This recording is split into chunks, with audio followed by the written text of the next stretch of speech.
नमस्कार, त्रिनेत्र क्लासेस में आपका हार्दिक स्वागत और अभिनंदन करते हैं। हम जो जनन से रिलेटेड चैप्टर पढ़ रहे हैं प्यारे बच्चों, उसमें हमारे कुछ एक चैप्टर का पार्ट हमने कर दिया था। जैसे कि हमने पिछली क्लास में मेल रिप्रोडक्टिव सिस्टम के बारे में बात करना शुरू कर दिया था, जिसमें कुछ भाग हमारा हो भी गया था। आज जो हम पढ़ रहे हैं, हम इसको पार्ट में पढ़ेंगे ना। इसको पार्ट में पढ़ करके एक एक पॉइंट को अपन क्लियर करते जाएंगे, कोई भी कंफ्यूजन नहीं रखेंगे, ताकि जेट का हर एक क्वेश्चन आपसे सही हो। और अगर 12th के लिए भी आप देख रहे हो तो इससे बाहर कोई भी क्वेश्चन आपका नहीं जाएगा। ठीक है, चलिए जी, ये आपको सामने जो 3D डायग्राम दिख रहा है बेटा, वो है किसका? वो है वर्षण का, टेस्टिस का। संख्या में वर्षण 2 होते हैं, पिछली वीडियो में बता दिया था। वर्षण जो होते हैं वर्षण कोश में रहते हैं। वर्षण कोश का तापमान उदर गुहा के तापमान से 2 से 2.5 डिग्री सेल्सियस जो है कम रहता है, जिसके कारण शुक्र जनन की घटना घटित हो सके। ठीक है, अब ये जो संरचना आपको दिख रही है, ये है आपके वर्षण की। ये देखो, मैं घुमा घुमा के दिखा देता हूं इसको, है ना। ये जो आपको संरचना दिख रही है प्यारे बच्चों, ये है वर्षण की। वर्षण का हमने काट लिया, वर्षण को बीच में से कट किया, और कट करने के बाद इस तरह से वर्षण दिखाई देता है। देख लो, ये होता है वर्षण। वर्षण के चारों ओर पाए जाते हैं 3 आवरण, है ना, जिसमें ट्यूनिका वेजाइनलिस, ट्यूनिका एल्ब्यूजिनिया और ट्यूनिका वेस्क्यूलोसा 3 आवरण पाए जाते हैं। तो ये जो आपको दिख रहे होंगे तीनों आवरण, ये जो आवरण है पहला, इसमें ट्यूनिका पेराइटल और ट्यूनिका विसरल लिखा हुआ है। नीचे वाला भाग जो है ट्यूनिका एल्ब्यूजिनिया होता है। ठीक है, तो 3 भाग कौन कौन से लिख देता हूं मैं। ट्यूनिका वेस्क्यूलोसा, ट्यूनिका वेजाइनेलिस, और लास्ट में है ट्यूनिका एल्बुजिनिया। तो कितने आवरण है? 3 आवरण है। तीनों के तीनों आवरण आपको याद रखने हैं, सिंपल है ना। तो वर्षण के चारों ओर कितने आवरण पाए जाते हैं प्यारे बच्चों? 3 आवरण पाए जाते हैं। अब और बता दूं आपको, वर्षण जो है ना बेटा, वर्षण में ये छोटे छोटे आपको ये दिख रही है पालिकाएं, जैसे 1 2 ये दिख रही है आपके छोटे छोटे, ये जो है इन्हें कहा जाता है वर्षण पालिका। इसका नाम है वर्षण पालिका। ये बालिका नहीं है, पालिका है ना, वर्षण पालिका। टेस्टिक्यूलर लोब्यूल्स के नाम से जानते हैं इनको कहते हैं टेस्टिक्यूलर लोब्यूल्स। ठीक है, ये जो वर्षण पालिका होती है, इनकी संख्या होती है प्यारे बच्चों, एक वर्षण में 250 से 300। एक वर्षण में 250 से 300 ये वर्षण पालिकाएं पाई जाती है। और प्रत्येक वर्षण पालिका में याद रखना है आपको, प्रत्येक वर्षण पालिका में 1 से 3 इस तरह से जो है शुक्र जनन नलिकाएं पाई जाती है, सेमनीफेरस ट्यूब्यूल्स। तो मैं लिख रहा हूं, प्रत्येक वर्षण पालिका में 1 से 3 शुक्र जनन नलिका पाई जाती है। और शुक्र जनन नलिका क्या होती है प्यारे बच्चों? वर्षण की संरचनात्मक और क्रियात्मक इकाई जो है वो शुक्र जनन नलिका होती है। तो मैं लिख दे रहा हूं, वर्षण की, इधर लिख रहा हूं, वर्षण की संरचनात्मक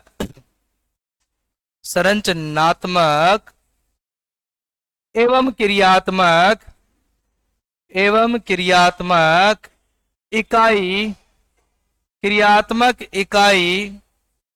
इकाई शुक्र जनन नलिका होती है।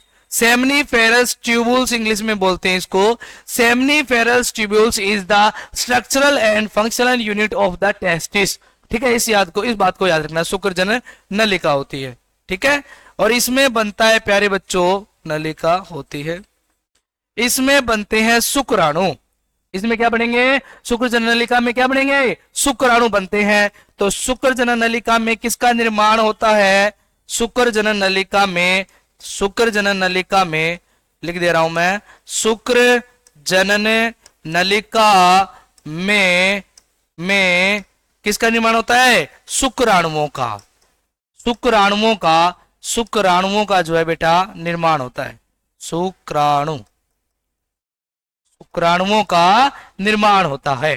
ठीक है, तो तुमसे क्वेश्चन पूछ लेगा कि शुक्राणुओं का निर्माण कहां पे होता है, तो आप बोलोगे शुक्र जनन नलिका में। क्वेश्चन पूछ लेगा वर्षण की संरचनात्मक और क्रियात्मक इकाई कौन है, तो तुम क्या बोलोगे? शुक्र जनन नलिका।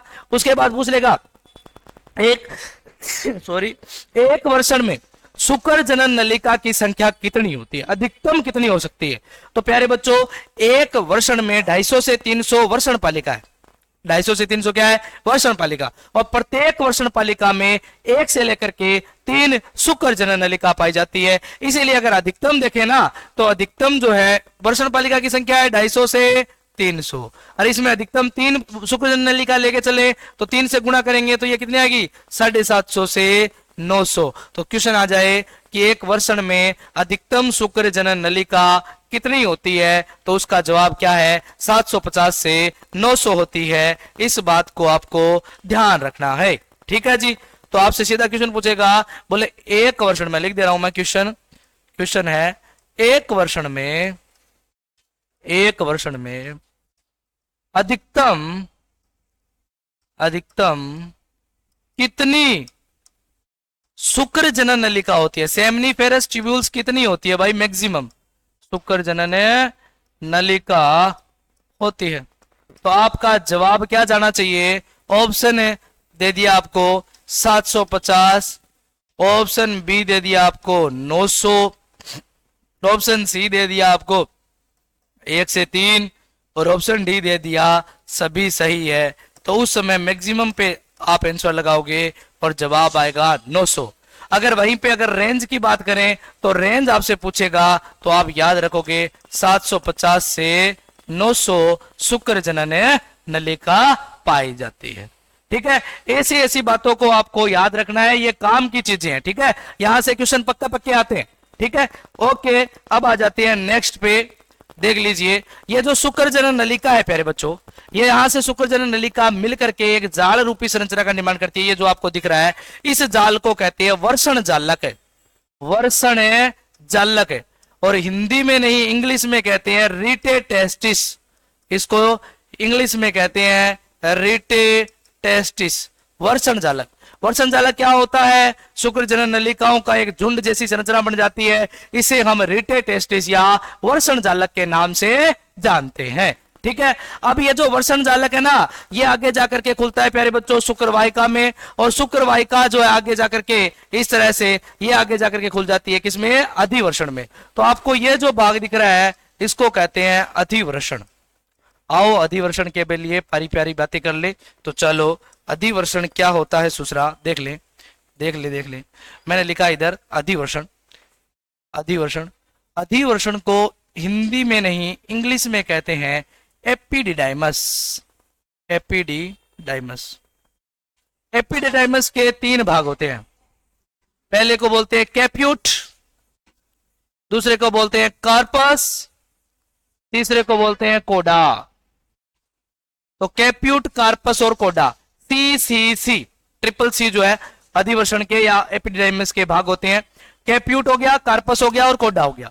ये जो आपको भाग दिख रहा है यहां से, ये वाला भाग, इसको कैप्यूट बोल देंगे, इसके आगे वाला कार्पस बोल देंगे, और इसके आगे वाला ये जो भाग है बेटा, इसको कोडा बोल देंगे। अधिवर्षण जो है बेटा शुक्राणुओं का परिपक्वन करता है, याद रखोगे आप, शुक्राणुओं को परिपक्वन, मैच्यूरेशन ऑफ स्पर्म, शुक्राणुओं का परिपक्वन कौन करता है बेटा, अधिवर्षण करता है, अधिवर्षण करता है। ये याद रखते जाएंगे साथ साथ में, शुक्राणुओं का परिपक्वन कौन करता है, अधिवर्षण करता है। ये अधिवर्षण वाला भाग आ गया, और उसके बाद आगे कन्वर्ट हो जाएगी बेटा शुक्र वाहक में। ये जो आपको दिख रही है ना, ये वाली भाग, इसको कहते हैं, आगे वाले जो आगे ऊपर भाग चला जाएगा इसको क्या कहेंगे, वासा डिफरेंसिया, शुक्र वाहक, इसको शुक्र वाहक कहते हैं। और ये शुक्र वाहक आगे जाकर के मूत्र वाले भाग पे एक लूप बनाती है, और उस लूप को, उस वाले भाग को कहते हैं हर्निया, और सॉरी उस भाग को कहते हैं इग्विनल केनाल। ये जो भाग है जहां पे उदर गुहा वर्षण कोश से जुड़ी हुई रहती है, उस वाले भाग को क्या कहते हैं, हमें इग्विनल केनाल के नाम से जानते हैं। और हर्निया जो रोग होता है बेटा, मैं लिख दे रहा हूं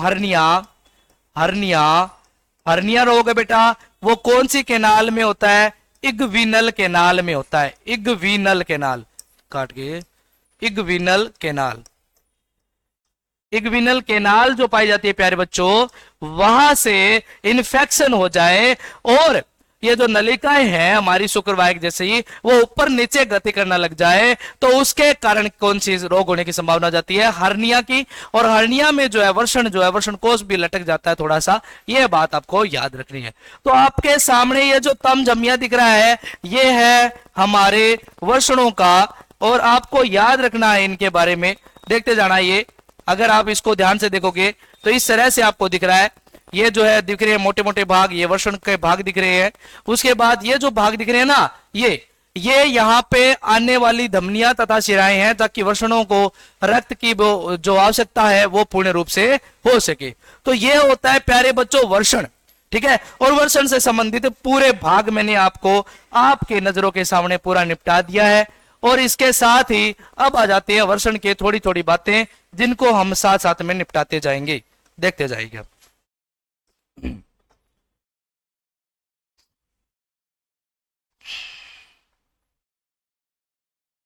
वर्षण से रिलेटेड जितनी भी बातें हैं प्यारे बच्चों वो सारी की सारी आपके नजरों के सामने अब मैं रगड़ दूंगा और इनको पढ़ लेना और काम तमाम हो जाएगा, ठीक है। देखिए जी, सबसे पहले वर्षण की, वर्षण संख्या में कितने होते हैं? वर्षण संख्या में 2 होते हैं। तो वर्षणों की संख्या लिख रहा हूं मैं, यहां पे लिख रहा हूं मैं संख्या कितनी होती है वर्षणों की, इधर मैं संख्या लिख रहा हूं, संख्या होती है 2। वर्षणों की संख्या कितनी होती है? 2 पाई जाती है। दूसरा, वर्षण जो होते हैं प्यारे बच्चों, वर्षण कहां रहते हैं? वर्षण कोष में रहते हैं, वर्षण कोष में रहते हैं, ये याद रखना है। इस तरह का जो पाउच नुमा, लेदरी पाउच नुमा स्ट्रक्चर पाई जाती है जिसका नाम देते हैं हम वर्षण कोष। और वर्षण कोष में जो है हमारा क्या पाया जाता है? वर्षण पाया जाता है इस तरह से, ठीक है। और एक संरचना पाई जाती है जो वर्षण को जोड़ने में काम करती है। तो वर्षण कोष से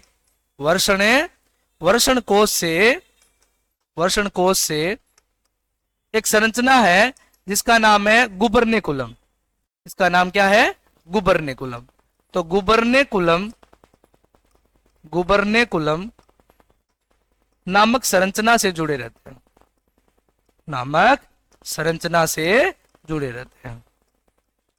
संरचना से जुड़े, ये याद रखना है। वर्षण कोष से क्या है? गुबर्नेकुलम नामक एक संरचना होती है, उससे क्या होते हैं? ये जुड़े रहते हैं। उसके बाद आगे की बातें करें अपन, हमारा जो वर्षण होते हैं उसमें 250 से 300 वर्षण पालिका पाई जाती है। 250 से 300 वर्षण पालिका पाई जाती है, प्रत्येक वर्षण पालिका में 1 से 3 शुक्र जनन नलिका होती है, 1 से 3 शुक्र जनन नलिका होती है। और इसको अपन बोलते हैं सेमनीफेरस ट्यूब्यूल्स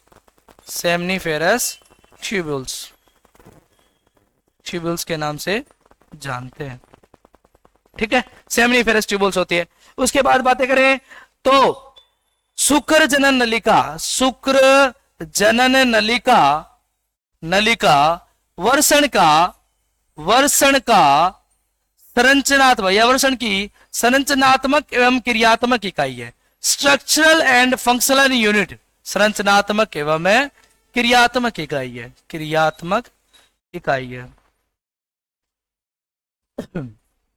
ये याद रखना है। आपसे पूछेगा बोले शुक्राणुओं का निर्माण कहां होता है, तो तुम क्या बोलोगे? शुक्र जनन नलिका में। तो क्या आएगा?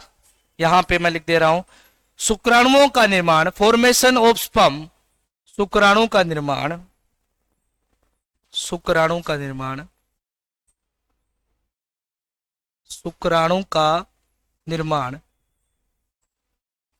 कहां होता है प्यारे बच्चों? शुक्र जनन नलिका में होता है, शुक्र जनन नलिका में होता है। शुक्राणु के लिए हम अलग से वीडियो बनाएंगे, किस तरह से स्पर्म पाया जाता है, शुक्राणु पाया जाता है, किस तरह की आकृति होती है, उसके बारे में हम डिटेल से अलग की क्लास में पढ़ेंगे, ठीक है। उसकी चिंता नहीं करनी हमें। तो शुक्राणुओं का निर्माण कहां होता है हमें पता चल गया। उसके आगे बता दूं, ये जो शुक्राणु होते हैं ना, शुक्राणु, इसमें अगर तुमसे पूछ लेगा कि इसमें गुणसूत्रों की संख्या पूछ लेता है कि गुणसूत्रों की संख्या कितनी होती है, तो बता दूं तुम्हें, शुक्राणु के 2-4 बातें लिख देता हूं मैं। शुक्राणुओं की संख्या, शुक्राणुओं की संख्या सामान्य वीर्य में, सामान्य वीर्य में 200 से 300 मिलियन होती है, 200 से 300 मिलियन होती है प्यारे बच्चों, 200 से 300 मिलियन। अगर इसकी संख्या 200 से 300 मिलियन से कम ज्यादा हो जाए, 200 से 300 मिलियन में लगभग लगभग है ना, ये कितने होने चाहिए, 60% शुक्राणु, 60% शुक्राणु निश्चित आकार, फिक्स्ड शेप, निश्चित आकार तथा आकृति के होने चाहिए, तथा आकृति के होने चाहिए। और अगर नहीं हो पाता तो वो कभी बाप नहीं बन पाएगा। यानी बाप को बाप बनाए रखने के लिए महत्वपूर्ण भूमिका जो है प्यारे बच्चों वो शुक्राणुओं की होती है। शुक्राणुओं में गुणसूत्रों की संख्या कितनी होती है वो भी बता देता हूं। चलो, शुक्राणु में गुणसूत्रों की संख्या, गुणसूत्रों की संख्या जो है प्यारे बच्चों वो 23 होती है। यानी कि शुक्राणु जो है एक प्रकार की अगुणित कोशिका है, ठीक है। अगुणित कोशिका जो होती है कौन होती है, शुक्राणु होती है। और इसमें गुणसूत्रों की संख्या कितनी होती है, 23। और इसे एन से डिनोट करते हैं, स्मॉल एन से, कि एक प्रकार की कौन सी कोशिका है बेटा, अगुणित कोशिका है। तो इस तरह से जो आपसे क्वेश्चन पूछे जाएंगे। ये पूरा का पूरा मेरा जो भाग है मैंने निपटा दिया है। और ये छोटी सी जो वीडियो थी वो केवल और केवल वर्षण को लेकर के थी कि मानव का वर्षण किस तरह से दिखता है, किस प्रकार से होता है। अच्छा, एक लाइन और लिख देता हूं, देखो अधिवर्षण जो होता है ना बेटा, अधिवर्षण, अधिवर्षण ये क्वेश्चन आया हुआ है भाई आपके जेट में। अधिवर्षण में शुक्राणुओं का परिपक्वन होता है, maturation of sperm occur in the epididymis. शुक्राणुओं का परिपक्वन होता है, परिपक्वन होता है। यानी शुक्राणुओं को शुक्राणु बनाता कौन है, अधिवर्षण बनाता है। और वो मरे मरे आते हैं ऐसे और उनको एक्टिव करने का काम कोई करता है तो वो कौन है, अधिवर्षण है। उनको ऊर्जा देता है और ऊर्जा के साथ ही वो क्या करेंगे, गति करेंगे। अच्छा, शुक्राणुओं में किस तरह से गति होती है उसके बारे में पूरा डिटेल में अपन एक नई वीडियो में पढ़ेंगे। यह जो छोटी सी वीडियो थी वो वर्षण से रिलेटेड थी। आशा करता हूं ये छोटी सी वीडियो आपको पसंद आई है। अगर पसंद आई है तो इससे रिलेटेड आपके अगर कोई भी क्वेरीज रहती है या कोई भी क्वेश्चन है तो आप कमेंट सेक्शन में जाकर के पूछ सकते हो। अच्छा लगा तो शेयर वेयर जो करना है वो कर देना। मिलते हैं अगली वीडियो में, तब तक के लिए जय हिंद, जय भारत।